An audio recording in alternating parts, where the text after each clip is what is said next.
Okay, let's show the last project, which is a batik project from India. Now, batik is actually done in many different parts of the world.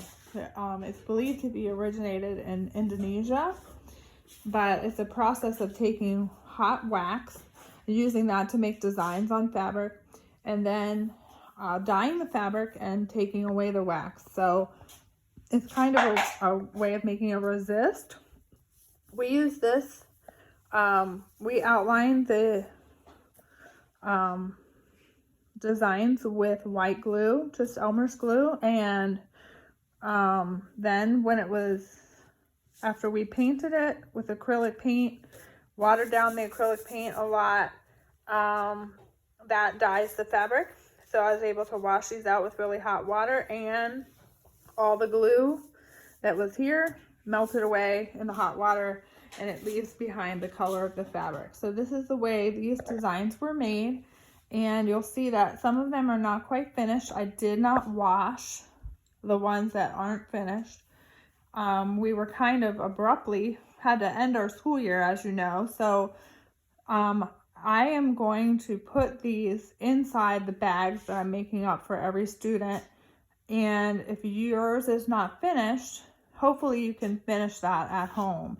You can let me know if you need some paint. I have plenty of paint I can share with you. But if you have any kind of acrylic paint at home at all, like the little tiny craft bottles, kind of look like this. This is all we did. We just used stuff like this, and we watered it down a lot, and that worked really well for dyeing the fabric. So I'm going to go through and show you all of them. This is Anna Eby's. She was working really hard to get her design done and taking time doing a pattern, and didn't quite get it done. She got a gold heart started here, but didn't quite finish it, and I know she wanted to finish that, so I did not wash hers yet. So if I send that along with you, Anna, you can go ahead and finish it up, and then all you have to do is wash it out in hot water. This is Cecilia Gerber's, and you can see she did a lady, kind of like a springtime girl with flowers and leaves there. Turned out really nicely. You can see where all the glue is gone and left lines for her hair.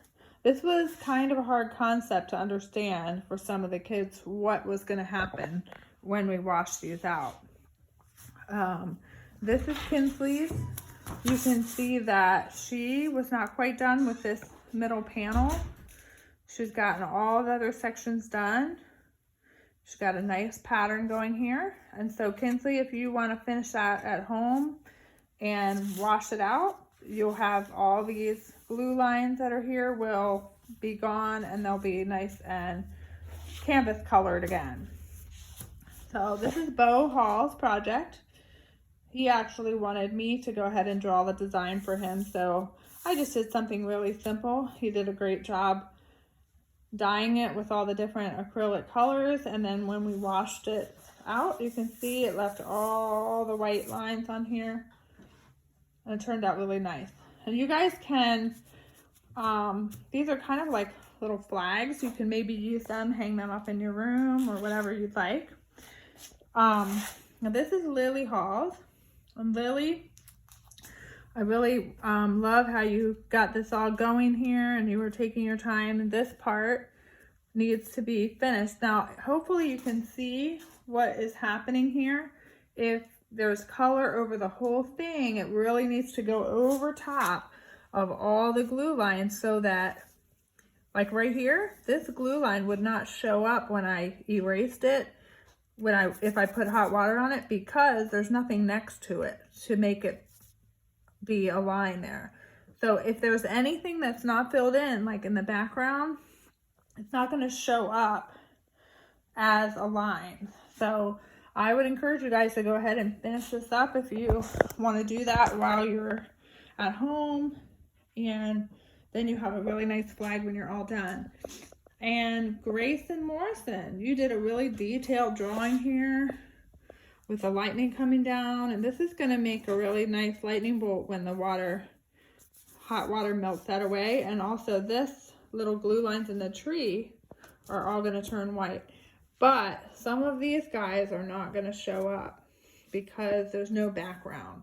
So maybe if you have time and you want to, you could wash this whole thing with just, you could even dip your whole flag into some kind of dye, maybe like a light blue dye or something like that, so that all of these, then you could wash it out and then all of these lines that you have here would show up. So I didn't wash yours because I wanted to make sure it would turn out really well because you worked so hard on it. So hopefully, if you end up going ahead and finishing at home, you can send that to me so I can see how it turned out.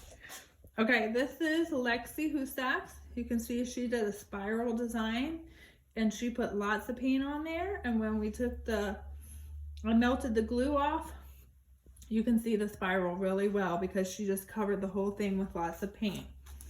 This is Samuel Potters. Same thing here. Samuel had outlines around all his stars, and because he's got a nice blue background, when that glue was washed away, you can still see all the stars. Let's see, here's Francis Solomon.